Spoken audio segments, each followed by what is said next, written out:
Global attention has been focused on the Middle East after military strikes by the United States and Israel against Iran escalated tensions across the region. Large-scale deployments of American forces, including the aircraft carriers USS Abraham Lincoln and USS Gerald Ford, have shifted the strategic spotlight toward the Iranian theater. According to available data, the operation involves roughly 200 fighter aircraft and approximately 50,000 military personnel. While international media and governments continue to watch developments around Iran, another geopolitical front is simultaneously gaining importance, thousands of kilometers away in the Pacific.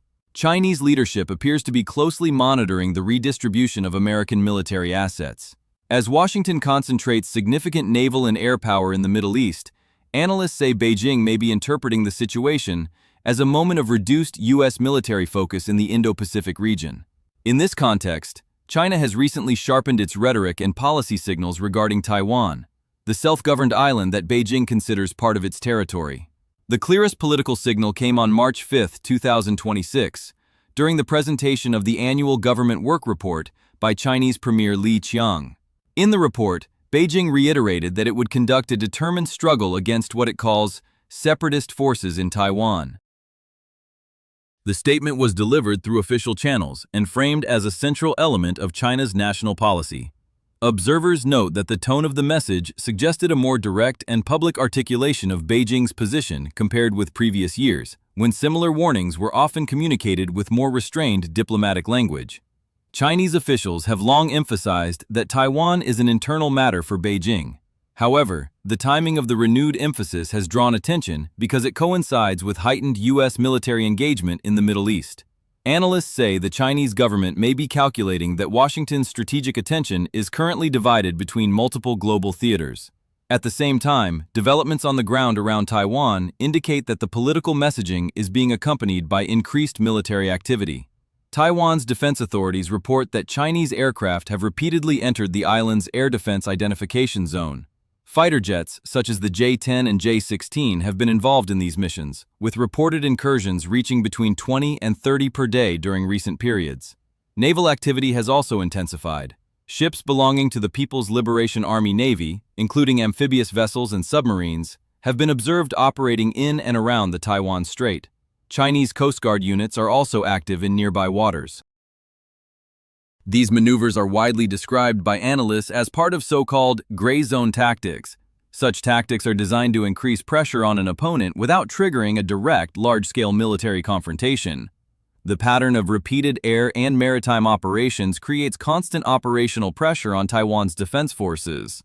According to military experts, gray zone activities can gradually erode an opponent's readiness by forcing continuous monitoring and response while avoiding actions that would clearly constitute an act of war. The approach also allows the initiating country to test reaction times and capabilities of both the targeted state and its potential allies. Some analysts interpret the growing military activity as an indirect signal aimed at Washington. Under this interpretation, Beijing's posture suggests that developments in the Middle East and the Western Pacific cannot be treated as separate theaters. The message implied by China's recent statements and actions is that tensions in one region could influence the strategic balance in another. Russia also appears in this broader geopolitical equation. Moscow has publicly criticized U.S. military actions against Iran. Russian Foreign Minister Sergei Lavrov recently stated that Washington's operations in the Middle East undermine regional and global security. According to Lavrov, Russia intends to support efforts that would make continued U.S. and Israeli military operations against Iran increasingly difficult. At the same time, economic cooperation between Russia and China continues to expand. Russia has been increasing shipments of discounted energy resources to China, strengthening a partnership that both governments often describe as having no limits. The energy relationship is particularly significant because China is the world's largest importer of crude oil and relies heavily on external suppliers to fuel its economy. Despite the alignment between Moscow and Beijing on several strategic issues, the situation remains complex. The shifting military dynamics in the Middle East, the rising pressure around Taiwan, and the evolving relationships among major powers are creating a multi-layered geopolitical environment. Each development in one region now appears increasingly connected to calculations made in another. As Washington focuses significant attention on Iran, Beijing is signaling a firmer stance toward Taiwan, while simultaneously expanding military activity around the island. These developments suggest that tensions in the Indo-Pacific may intensify, even as global attention remains fixed on the Middle East. The unfolding situation illustrates how interconnected regional crises have become in the current international security landscape. Developments surrounding Taiwan are now being closely analyzed in connection with broader strategic calculations involving energy security, military alliances, and economic stability. China's leadership faces a complex situation in which military pressure against Taiwan intersects with the country's heavy dependence on imported energy. As the world's largest crude oil importer, China requires millions of barrels of oil every day to sustain its industrial output, transportation networks, and manufacturing sectors. A significant share of this oil is sourced from the Middle East, including shipments connected to Iran. Much of this energy supply moves through the Strait of Hormuz, one of the most strategically important maritime choke points in the world. Any disruption in this corridor has the potential to affect global energy markets immediately. If tensions involving Iran lead to restrictions or closures in the strait, the consequences for energy importing economies could be severe. For China, such a scenario would present multiple economic risks. A sustained interruption of oil shipments could drive global energy prices sharply higher, disrupt industrial supply chains, and increase inflationary pressures. Manufacturing output could slow, and economic growth could weaken further at a time when China is already dealing with external pressure from sanctions and trade restrictions imposed by the United States. Because of these vulnerabilities, Beijing is also moving to strengthen alternative energy partnerships. Cooperation with Russia plays a central role in this strategy. One of the most important elements of this cooperation is the Power of Siberia natural gas pipeline. The pipeline's designed capacity reaches approximately 38 billion cubic meters of gas per year. According to available data, Russian energy company Gazprom has already delivered volumes approaching or exceeding that capacity in recent years. In addition to the existing pipeline, another major project known as Power of Siberia 2 has gained renewed attention.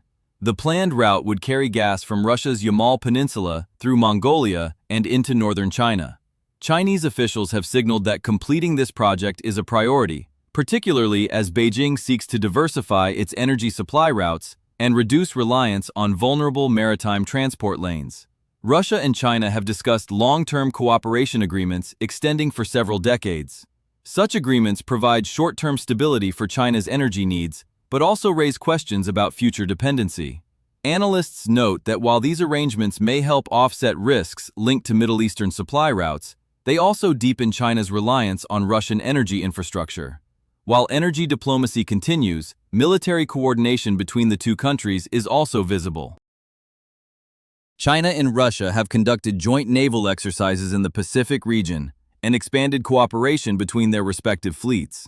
These activities include coordination involving submarines and surface vessels. Although Russia's available resources in the Pacific are limited due to the ongoing war in Ukraine, the presence of Russian forces alongside China still contributes to a broader strategic counterbalance against the United States. Despite the shifting geopolitical dynamics, the United States maintains a strong security network across the Pacific. Washington continues to cooperate closely with regional partners including Japan, the Philippines, Australia, and Taiwan. These partnerships are reinforced through joint military exercises and expanded maritime patrols aimed at maintaining freedom of navigation and deterring potential military escalation. Between February 20th and February 26th, a multinational maritime exercise was conducted in the Bashi Channel and the South China Sea. The activity, known as the Multilateral Maritime Cooperative Activity Exercise, involved the United States, Japan, and the Philippines. According to defense officials, the exercise included aircraft such as the U.S. Navy's P-8 Poseidon patrol plane, Japan's P-3 Orion maritime surveillance aircraft, and Philippine Fa-50 fighter jets, along with naval vessels from the participating countries. The exercise was notable because it marked the first time that these three countries had jointly conducted operations covering the Bashi Channel area, a strategically important passage between Taiwan and the Philippines. Military officials stated that the drills were designed to strengthen coordination, improve maritime awareness, and demonstrate the ability of allied forces to operate together in contested waters. Washington has also increased the scale of its planned regional cooperation. Defense planners report that more than 500 joint activities involving the United States and regional partners are scheduled throughout 2026. These activities include joint patrols, maritime surveillance operations, and coordinated air missions across the South China Sea and nearby areas. In addition to exercises and patrols, the United States has approved a significant defense assistance package for Taiwan, valued at approximately $11 billion. The package includes a wide range of defensive systems intended to strengthen the island's ability to respond to potential military pressure. Among the systems included are Javelin anti-tank missiles, TOW anti-tank weapons, NASAMS air defense systems, and HIMARS missile platforms. American officials say these deliveries are intended to improve Taiwan's deterrence capabilities. The support also includes intelligence cooperation, surveillance technology, and command coordination mechanisms that allow Taiwan to better monitor military activity around the island. Beyond conventional weapons, the United States maintains advantages in several technological fields, including stealth aircraft development, satellite intelligence, and cyber capabilities. These technologies provide Washington and its allies with the ability to monitor movements across the Indo-Pacific region and respond quickly to emerging threats. For the United States, maintaining this network of alliances is considered a central element of its Indo-Pacific strategy. Even as military resources are engaged in the Middle East, American defense officials emphasize that the Pacific security architecture remains active and operational. The goal is to ensure that regional deterrence remains intact, and that no single actor can rapidly change the balance of power in the Taiwan Strait or the wider Pacific region. On Taiwan itself, authorities are responding to the increased military pressure by accelerating defense preparations and expanding readiness programs. The island's Ministry of National Defense reports that it is closely monitoring Chinese air and naval activity and adjusting its operational posture accordingly. Military officials say the goal is to strengthen deterrence and ensure the island can respond effectively to a range of possible scenarios, including blockade attempts or sustained gray zone pressure. One of the most visible elements of Taiwan's preparation is the expansion of the annual Han Kuang military exercises. These drills simulate large-scale defense operations against a potential invasion or blockade. The 2025 edition of the exercise lasted 10 days, the longest duration in its history, and included scenarios designed to reflect modern warfare conditions. Civilian infrastructure, logistics systems, and reserve forces were integrated into the drills in order to test national resilience during prolonged conflict conditions. Preparations for the 2026 exercises are expected to continue this trend toward longer and more complex scenarios. Taiwan's military planners are focusing on coastal defense systems, anti-ship capabilities, drone technology, and missile deployments designed to complicate any potential amphibious operation. Reserve mobilization programs have also been strengthened, and training initiatives have expanded to include a broader segment of the population. Government agencies in Taipei have also launched programs intended to increase public awareness and preparedness. Officials say that strengthening civil defense readiness is an essential component of national security.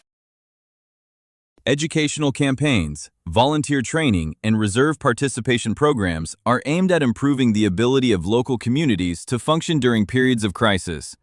At the same time, tensions linked to China's regional claims extend beyond Taiwan. Maritime confrontations between Chinese and Philippine vessels have been reported in parts of the South China Sea, including areas around Scarborough Shoal and Second Thomas Shoal. Philippine authorities have reported incidents involving aggressive maneuvering by Chinese Coast Guard vessels. These incidents have included obstruction tactics, the use of water cannons, and attempts to block resupply missions to Philippine outposts. Such encounters contribute to a broader pattern of disputes in the South China Sea, where multiple countries, including the Philippines and Vietnam, contest China's territorial claims. Analysts say these overlapping tensions create a complex regional security environment in which developments in one area can influence dynamics elsewhere across the Pacific. The strategic importance of the Taiwan Strait extends beyond military considerations. The island plays a central role in global technology supply chains, particularly in semiconductor manufacturing. Taiwan Semiconductor Manufacturing Company, commonly known as TSMC, produces a significant portion of the world's advanced microchips used in industries ranging from consumer electronics to automotive manufacturing, artificial intelligence, and defense systems. Because of this concentration of advanced chip production, any disruption in Taiwan could have far-reaching economic consequences. Governments and technology companies worldwide are monitoring developments closely, concerned that instability in the Taiwan Strait could interrupt semiconductor supply chains and affect global manufacturing. In response to these risks, several countries are working to diversify semiconductor production. New manufacturing facilities and partnerships are being developed in different regions to reduce dependence on a single production hub. However, industry analysts note that building advanced semiconductor fabrication plants requires years of investment, specialized expertise, and extensive infrastructure. As a result, Taiwan remains a critical center of global chip production in the near term. Regional powers including Japan and South Korea are also increasing defense spending as they evaluate potential security risks linked to tensions around Taiwan and the South China Sea. Both countries depend heavily on stable trade routes and technology supply chains in the region. Any major disruption could have direct consequences for their economies and national security. Members of the Association of Southeast Asian Nations are attempting to maintain a balanced diplomatic position amid the rising tensions. While many countries in the region seek to avoid taking sides in strategic competition between major powers, analysts say that increased maritime confrontations and military activity are gradually shaping regional alignments. Within China, the Taiwan issue also carries domestic political significance. Chinese leaders frequently emphasize national unity and opposition to separatism in official messaging. Observers note that references to Taiwan often appear more prominently during periods when economic challenges or international pressure increase. Such messaging is presented domestically as part of the broader narrative surrounding national sovereignty and political legitimacy. Despite the growing pressure around Taiwan, analysts generally assess that a large-scale amphibious invasion would involve extremely high risks and costs. Such an operation would require massive logistical coordination and could have immediate global economic consequences, including disruptions to shipping routes, technology production, and financial markets. For now, many experts believe China is relying primarily on sustained pressure rather than direct confrontation. Gray zone tactics, frequent military patrols, and psychological pressure are seen as methods aimed at gradually testing Taiwan's defenses while signaling Beijing's determination. At the same time, the United States continues to reinforce its regional alliances and maintain a network of deterrence across the Pacific. The evolving situation illustrates how developments in the Middle East, the Indo-Pacific, and global energy markets are becoming increasingly interconnected. Strategic decisions by China, Russia, and the United States are shaping a complex geopolitical landscape in which regional crises can influence one another. As these dynamics continue to unfold, governments and international observers remain focused on whether rising tensions will stabilize through diplomacy or evolve into deeper confrontation. For continued coverage of international security developments and analysis of major global events, follow our updates and subscribe to stay informed about the latest changes across the world's strategic regions.